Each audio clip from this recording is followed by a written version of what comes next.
आदरणीय मानद प्रधानाध्यापक नेल्सन मिंज, यहाँ पर उपस्थित सभी शिक्षकगण एवं मेरे प्यारे विद्यार्थियों, आज मुझे आपके सामने रक्षाबंधन जैसे भाई बहन के अटूट रिश्ते का जो पर्व मनाया जाता है, इस पर बोलने के लिए यहाँ पर मौका दिया गया, उसके लिए मैं फादर का धन्यवाद करना चाहूंगा।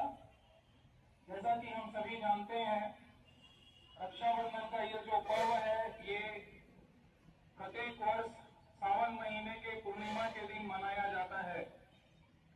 इस पर्व को मनाने के पीछे कई पौराणिक कथाएं प्रचलित हैं, जिनमें मैं कुछ का वर्णन करना चाहूंगा यहाँ पर आपके सामने। पहली जो कथा है, उसके अनुसार, पुराण के अनुसार हम जानते हैं कि जब देवताओं और दानवों के बीच में युद्ध हो रहा था, तो जो दानव लोग थे वो देवताओं के ऊपर बहुत बुरी तरह से अत्याचार कर रहे थे। इससे परेशान होकर भगवान इंद्र जब बृहस्पति के पास जाते हैं और इस घटना का वर्णन करते हैं, तो उस समय वहां पर उनकी पत्नी भी बैठी हुई थी। इन बातों को सुनकर उनकी पत्नी भगवान इंद्र के गलाई पर एक रक्षा सूत्र, एक मंत्र का जाप करते हुए बांधती है, और संयोग से उस दिन भी पूर्णिमा का ही दिन था। उसके बाद जब भगवान इंद्र दानवों के साथ लड़ाई के लिए जाते हैं, तो उस युद्ध में उनकी विजय होती है। तो उस दिन से ये माना जाता है कि ये जो रक्षा सूत्र है, ये धन, शक्ति, रक्षा, इन सभी के लिए एक पवित्र बंधन है। दूसरी जो पौराणिक कथा है, इसके अनुसार एक बार भगवान श्री कृष्ण का अंगुली कट गया, और उसके बाद वहां पर द्रौपदी ने अपने साड़ी से एक टुकड़ा फाड़ा, और उसके बाद उस टुकड़े को भगवान श्री कृष्ण की अंगुली पर बांध दिया।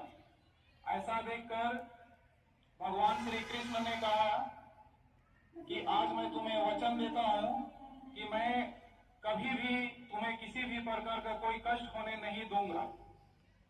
उसी के बाद से ये रक्षाबंधन का पवित्र त्योहार हमारे देश के अलावा विश्व के अनेक देशों में भी साथ साथ मनाया जाने लगा। यह जो पर्व है, यह अनेकता में एकता का भी पाठ हमें सिखाता है, क्योंकि इस पर्व को बहुत सारे धर्म के लोगों के द्वारा मनाया जाता है। इस दिन सबसे पहले जो बहनें हैं वो अपने भाई के माथे पर तिलक लगाती हैं, उनका आरती उतारती हैं, और उसके बाद उनका मुंह मीठा करती हैं और उनके गले पर रक्षा सूत्र बांधती हैं।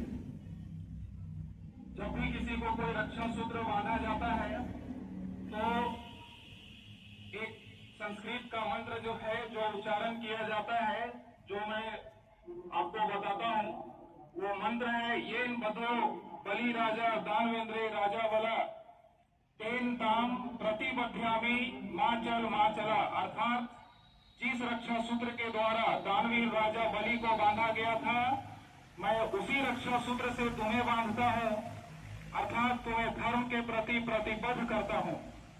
हे रक्षा सूत्र, चलायमान ना हो, चलायमान ना हो। इन्हीं शब्दों के साथ मैं अपनी वाणी को विराम देता हूँ। धन्यवाद।